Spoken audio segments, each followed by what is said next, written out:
আসসালামু আলাইকুম। কেমন আছো বন্ধুরা? সবাই ভালো আছো নিশ্চয়ই। গত ক্লাস যারা সবাই দেখেছো, অনেকেই দেখেছি, কিন্তু কেউ কিছুই বলনি। তোমরা যদি কিছু না বলো তাহলে আমি বুঝবো কি করে যে আমি তোমাদের বোঝাতে পারছি কি পারছি না। অবশ্যই একটু কোশ্চেন আস্ক করো, আর বুঝতে পারলে তো অবশ্যই আমাকে জানাবে যে তোমরা বুঝতে পারছো। আচ্ছা, আজকে আমরা আলোচনা করব গসাগু নিয়ে। অবশ্যই গসাগু তোমরা পুরোটা মনোযোগ দিয়ে দেখবে, কারণ গসাগু মনোযোগ দিয়ে দেখলে তোমরা অনেক অঙ্ক সহজেই করতে পারবা। গসাগু করতে গেলে অবশ্যই তোমাদের গুণের নামটা মুখস্থ করতে হবে। গুণের নামটা মুখস্থ ভালো মতো করলে তোমরা গসাগু ভালোভাবে আলোচনা করতে পারবে।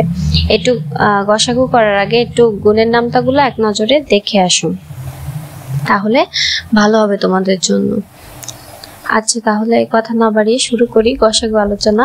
তোমরা অবশ্যই ভিডিওটি মনোযোগ সহকারে দেখো, এবং দেখে কিছু বুঝতে না পারলে আমার কাছে অবশ্যই জিজ্ঞাসা করো।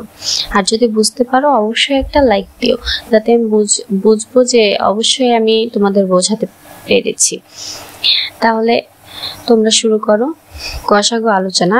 প্রথমে আমরা জেনে নিই গসাগু মানে কি।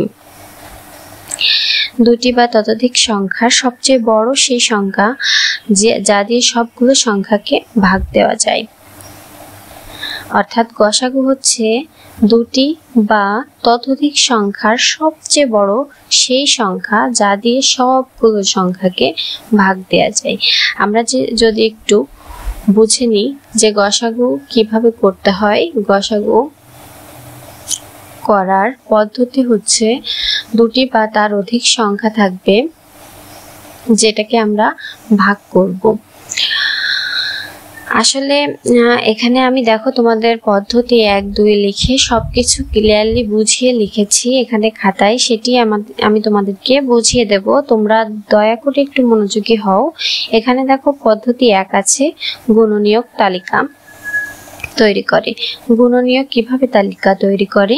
দুটি বা ততোধিক সংখ্যার গুণনীয়ক লিখো। দুটি বা ততোধিক সংখ্যার গুণনীয়ক লিখো যে সংখ্যা ভাগ করা যায়। দুটি বা ততোধিক সংখ্যার গুণনীয়ক লেখো যে সংখ্যাগুলো ভাগ করা যায়। অর্থাৎ মনে করো এই যে আমি দেখো উদাহরণ দিয়েছি, এই 12 এবং 18, এই দুটো আমি তোমাদের লিখতে বলতেছি। এই দুইটিকে ভাগ করা যায় এমন সংখ্যা আমি তোমাদের নিতে বলতেছি। 2 নম্বরে দেখো আমি কি লিখেছি, যেগুলো উভয়ের সাধারণ গুণনীয়ক সেগুলোর মধ্যে যেটা সবচেয়ে বড় সেটাই গসাগু। অর্থাৎ এই যে 12 এবং 18 এই দুটিকে যা দ্বারা ভাগ করা গিয়েছে, অর্থাৎ যত দ্বারা এই যে আমরা বলি যে 12 মধ্যে কয়বার কত কি গুণনীয়ক তোমরা পেয়েছো, ভাজক পেয়েছো, সেগুলোই কিন্তু বের করতে বলছি তোমাদেরকে। এবং এইগুলোর মধ্যে সব থেকে যে বড় সংখ্যাটি, সেই সংখ্যাটি হবে গসাগু। দেখো গসাগু বের করার 2টি নিয়ম আছে। গসাগু বের করার 2টি নিয়ম হচ্ছে সহজ পদ্ধতি একটি, আর একটি তোমরা যেটা সাধারণত করে থাকো মৌলিক রাশি। অর্থাৎ যতক্ষণ না পর্যন্ত মৌলিক রাশি পর্যন্ত তোমাদের গসাগু বের না হয় ততক্ষণ পর্যন্ত তোমরা এই 12কে ভাগ করতে থাকো। 12কে বিভিন্ন সংখ্যা দ্বারা যা 12-র ভিতর যায় সেগুলো দিয়ে তোমরা ভাগ করতে থাকো। ওইগুলোই হচ্ছে মৌলিক রাশি। আর সহজ পদ্ধতি, অনেকে আছে যে গসাগু সহজ পদ্ধতিতে এখন করায় না, কিন্তু করানো উচিত। গসাগু সহজ পদ্ধতিতে করলে অনেক সুবিধা আছে। সুবিধার কথা আমরা পরে বলি। গসাগু মৌলিক রাশি একটি পদ্ধতি। এখানে তোমাদের জানা উচিত যে সহজ পদ্ধতি একটি পদ্ধতি যেখানে গসাগু বের করতে গেলে সব থেকে বড় যে সংখ্যাটি আছে সেই সংখ্যাটি কিন্তু মূলত গসাগু হয়। এই দুটির সংখ্যার মধ্যে যে দুটি সংখ্যা আমরা এখানে নিতে বলেছি, দুটি বা ততোধিক সংখ্যার গুণনীয়ক যেটা আমরা নিতে বলেছি, যেমন 12 এবং 18, এই দুটিকে আমরা এখানে কি করেছি, দেখো 12কে আমরা ভাগ করেছি। দেখো 2 এবং 6 দিয়ে 12কে ভাগ করা যায়, 6 দুগুণে 12। এখানে 3 এবং 4 দিয়ে 12কে ভাগ করা যায়, 3 4-এ 12, এবং 12কে 1 দিয়ে ভাগ করা যায়। তাই আমরা লিখেছি যে 1, 2 এবং 3 এখানে 1 2 3 4 এবং 6 12 কে 12 দিয়ে ভাগ করা যায়, অর্থাৎ 12 কে এই কয়টি সংখ্যায় 1 2 3 4 এবং 6 দিয়ে ভাগ করা যায়। তাই এগুলোই হচ্ছে এর গুণনীয়ক। এবার 18 এর গুণনীয়ক, 18 মধ্যে একবার যায়, 18 9 দিয়ে যায়, আবার 2 দিয়েও যায়, যেমন 9 দুগুণে 18, আবার 18 3 দিয়েও যায়, 6 দিয়েও যায়, যেমন 3 6 18। বুঝতে পারলে? যখন দামটা তোমাদের কাছে ইজি হয়ে যাবে তখন গসাগু বের করাও ইজি হয়ে যাবে। গসাগু 8 18, এই যে ভালো করে বুঝে নাও যে 18 কয়বার গেল। 18 একবার গেল, 2 বার গেল, 3 বার গেল, 6 বার গেল এবং 9 বার গেল। এই যে এই সংখ্যাগুলো ভাজক বলি আমরা, এই সংখ্যাগুলোকে আবার গুণনীয়কও বলে। এদের মধ্যে গুণনীয়ক আমরা পেলাম 1 2 3 6 এবং 9, এবং 12 মধ্যে গুণনীয়ক আমরা পেলাম 1 2 3 6 4 এবং 6। এখন সাধারণ গুণনীয়ক এই দুইজনের মধ্য থেকে আমরা পেয়েছি 1 2 3 এবং 6। আচ্ছা, তাহলে এই যে গুণনীয়ক আমরা পেয়েছি, এই গুণনীয়কের মধ্যে সবচেয়ে যে বড় সংখ্যাটি হবে তাই কিন্তু সহজ পদ্ধতিতে গসাগু হবে। আচ্ছা, সহজ পদ্ধতি কি আমি বোঝাতে পারলাম? এটা আমরা যেটা করেছি সেটা হচ্ছে জিসিডি গসাগু বা এইচসিএফ মানেও গসাগু, যার যেটা আমরা সহজ পদ্ধতিতে বের করে দেখালাম।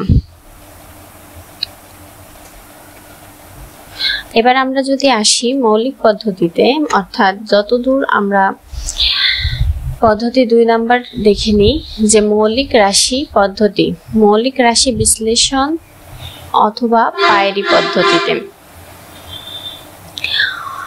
মৌলিক রাশি বিশ্লেষণ বা পায়েরি পদ্ধতিতে আমরা যদি দেখি কিভাবে আমরা গসাগু বের করব, এটা সাধারণত তোমাদের সবাইকে করানো হয়ে থাকে। মৌলিক রাশি পদ্ধতিতে আমরা প্রথমে দুইটি সংখ্যা নিই, যে আমি এখানে 12 এবং 18 আবার নিয়েছি তোমাদেরকে বোঝানোর সুবিধার্থে। 12 ও 18 আমরা আবার গসাগু নিয়েছি এবং এই দুটিকে আমরা ভেঙেছি, অর্থাৎ ভাগ করেছি, যতক্ষণ না পর্যন্ত মৌলিক রাশি পর্যন্ত পরিণত হচ্ছে। 12 কে একবার ভাগ যায় এবং 12 6 এবং 2 বার ভাগ যায়, 3 দিয়ে একবার, 4 দিয়ে একবার, এবং মৌলিক রাশি 2 2 পর্যন্ত আমরা ভেঙে নিয়েছি, যতক্ষণ পর্যন্ত না মৌলিক রাশি পর্যন্ত এসেছে। 18 আমরা একইভাবে করে নিয়েছি। 18 এর গুণনীয়কগুলো হচ্ছে 1 2 3 3 3 6 9 এবং 18। এগুলি হচ্ছে 18 গুণনীয়ক, এবং 12 গুণনীয়ক হচ্ছে 1 2 3 2 2 4 6 এবং 12। এগুলোই হচ্ছে 12 গুণনীয়ক। এখন এইগুলোর মধ্যে শুধুমাত্র মৌলিক যে গুণনীয়ক আছে, কমন শুধুমাত্র একটা নিতে হবে। এই দুইটা 12 এবং 18 মধ্যে মৌলিক গুণনীয়ক মিল পাওয়া যায় 2 এবং 3, শুধুমাত্র এই 2 আর 3 একবার নিলেই হয়ে যাবে।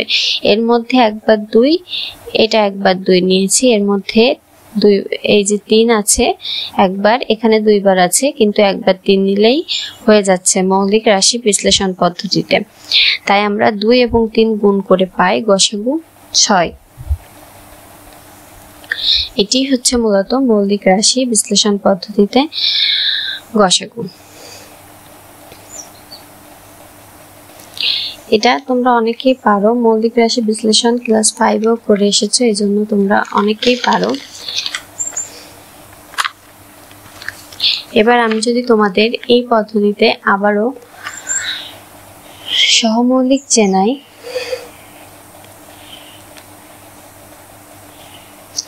তাহলে কি তোমরা একটু হলেও কি বুঝতে পারবে যে সহমৌলিক কিভাবে চিনবে?